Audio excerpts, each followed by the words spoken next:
Topic हमारा आज का बहुत सिंपल सा है और बहुत ही इंपॉर्टेंट टॉपिक है, बहुत बार आता है पेपर में। ठीक है, अकाउंटेंसी के टॉपिक का नाम क्या है? Issue of debenture considering the terms of redemption. तो रिडेम्पशन के जो टर्म्स में है, ठीक है, वो भी कंसिडर करने पड़ेंगे। टॉपिक बहुत सिंपल है। ठीक है, हमें ध्यान रखना है कि इशू के टर्म्स हमारे पास कौन कौन से होते हैं। इशू हमारे पास हो सकते हैं एट पार पे, प्रीमियम पे और एट डिस्काउंट पे। सेम फॉर रिडेम्पशन के लिए हमारे पास एट पार है, एट प्रीमियम है, एट डिस्काउंट है।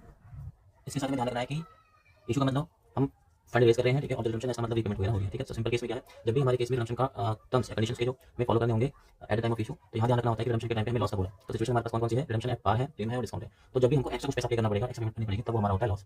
ठीक है, उसी केस में तो ध्यान में ये रखना है, जब भी रिडेम्पशन एट प्रीमियम बोलेगा क्वेश्चन में, तो हमें ये वाली एंट्री पास करनी पड़ेगी। ये वाली एंट्री हमारी जाएगी बहुत ज़्यादा इंपॉर्टेंट जाएगी, क्योंकि रिडेम्पशन पे अगर प्रीमियम पे कर रहे हो, मतलब एक्स्ट्रा पेमेंट कर रहे हो, एक्स्ट्रा पेमेंट आपके लिए लॉस है, लॉस हो रहा है फ्यूचर में। ठीक है, तो फ्यूचर में अगर लॉस आपके पास अगर इनकम होने वाला है, तो एक्सपेक्टेशन होता है, आपकी एक्सपेक्टेशन होती है, तो हम उसको अपने बुक्स में रिकॉर्ड कर पाते हैं। तो रिडेम्पशन अगर आपकी प्रीमियम पे है, तो हमारे पास एक सिंगल एंट्री हमें एक्स्ट्रा याद करते हैं। हर सिचुएशन में हमें ध्यान रखनी है, जब क्वेश्चन में क्या बोलेगा, प्रीमियम बोलेगा at the time of redemption.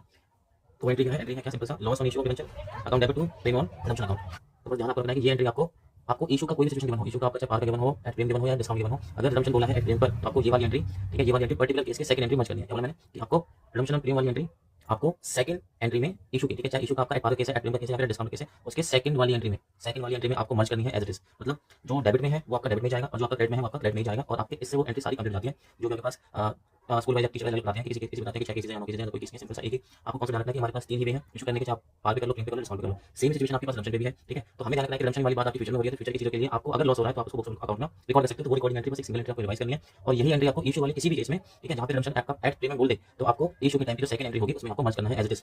Debit वाला डेबिट जाएगा।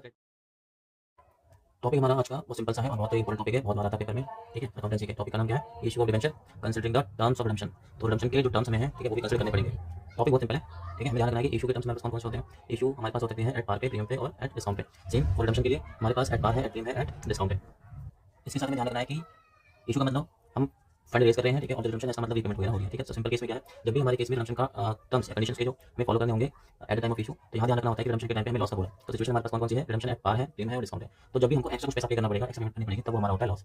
ठीक है, उसी केस में तो ध्यान में ये रखना है, जब भी रिडेम्पशन एट प्रीमियम बोलेगा क्वेश्चन में, तो हमें ये वाली एंट्री पास करनी पड़ेगी। ये वाली एंट्री हमारी जाएगी बहुत ज़्यादा इंपॉर्टेंट जाएगी, क्योंकि रिडेम्पशन पे अगर प्रीमियम पे कर रहे हो, मतलब एक्स्ट्रा पेमेंट कर रहे हो, एक्स्ट्रा पेमेंट आपके लिए लॉस है, लॉस हो रहा है फ्यूचर में। ठीक है, तो फ्यूचर में अगर लॉस आपके पास अगर इनकम होने वाला है, तो एक्सपेक्टेशन होता है, आपकी एक्सपेक्टेशन होती है, तो हम उसको अपने बुक्स में रिकॉर्ड कर पाते हैं। तो रिडेम्पशन अगर आपकी प्रीमियम पे है, तो हमारे पास एक सिंगल एंट्री हमें एक्स्ट्रा याद करते हैं। हर सिचुएशन में हमें ध्यान रखनी है, जब क्वेश्चन में क्या बोलेगा, प्रीमियम बोलेगा at the time of redemption.